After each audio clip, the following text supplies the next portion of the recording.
Thanks for tuning in. This is RebJ Radio.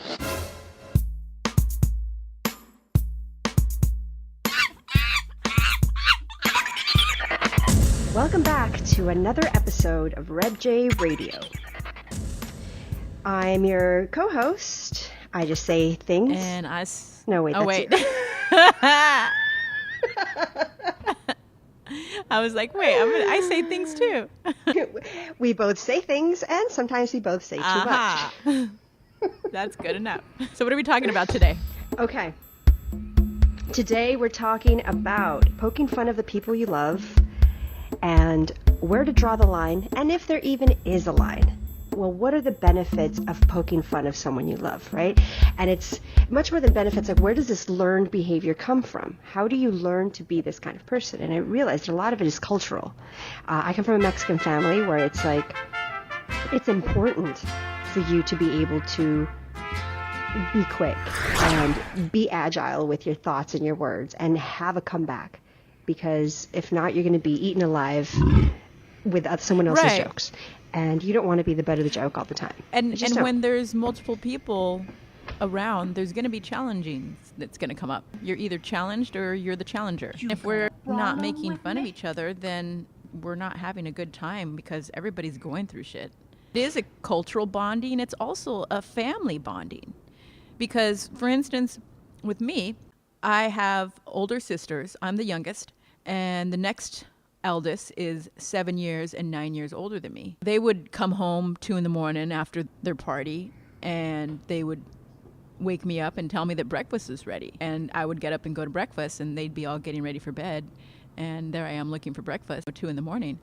I mean, some might say, oh, that's where you draw the line. But why, though? For me, it sucked, but it was also like funny because I'm sure, they did it multiple times. But, that's kind of like a pretty vulnerable state, right? Waking someone up. The jokes from back then are bringing so many jokes today. We're still laughing. That's amazing. But I'm cracking up at the idea of you as a little kid going, oh, pancakes. I know. Oh, no, for me, it was more like Winnie's con huevo. I was like, oh, Winnie with egg. Yes, that's my favorite. As long as there is love involved, which there was lots of that in my family, this whole poking fun at people that you love, it is kind of, I think, to sharpen us up, to toughen us up. It was a balance that really made me a well-rounded person and able to laugh at myself. Exactly. And then, okay, so I'm going to take it a step further. During our conversations, what I have found is that comedy does have the ability to teach us various things about ourselves and how we relate to other people. So what I found is that it teaches us how to stand up for ourselves and how to see beyond the surface, how to take a traumatic event and see that silver lining, and how to inspire or bring levity to things. It's about where's the intention coming from? Is it really coming from trying to hurt? You really want to hurt this person? That's where I say that would be a draw the line. And if it's continuously focused on one person, that also is not cool. Right. You kind of have to give them a chance to have a comeback a little bit. Right. And if they can't, then it's not a fair match. And I mean, just like in boxing, you should stop. There's a responsibility. Yes, you got to be a responsible wit. It's true, because you can't be like a featherweight jokester, trying to joke with a heavyweight jokester, because you're gonna get smashed up. Yeah. But hanging out with those people kind of helps you stay on your toes. And I really feel that it makes you think a little faster.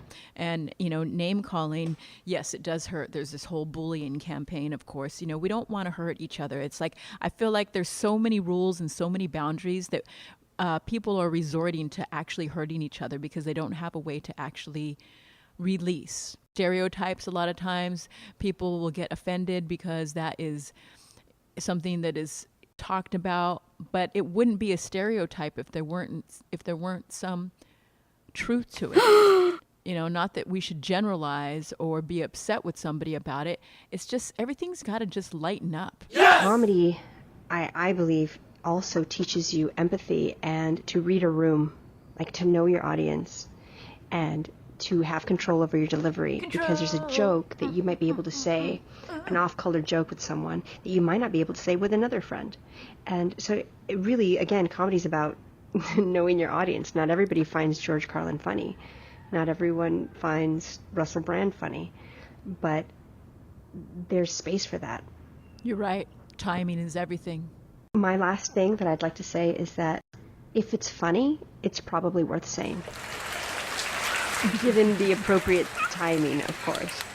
Recognize your parameters, but take chances sometimes. I think that's important. That's how we grow. I mean, where did Yo Mama jokes come from? Thanks for catching up with us on another episode of RebJ Radio, and tune back in. We'd love to hear what you think of our podcast. Please leave your RebJ comments and questions below.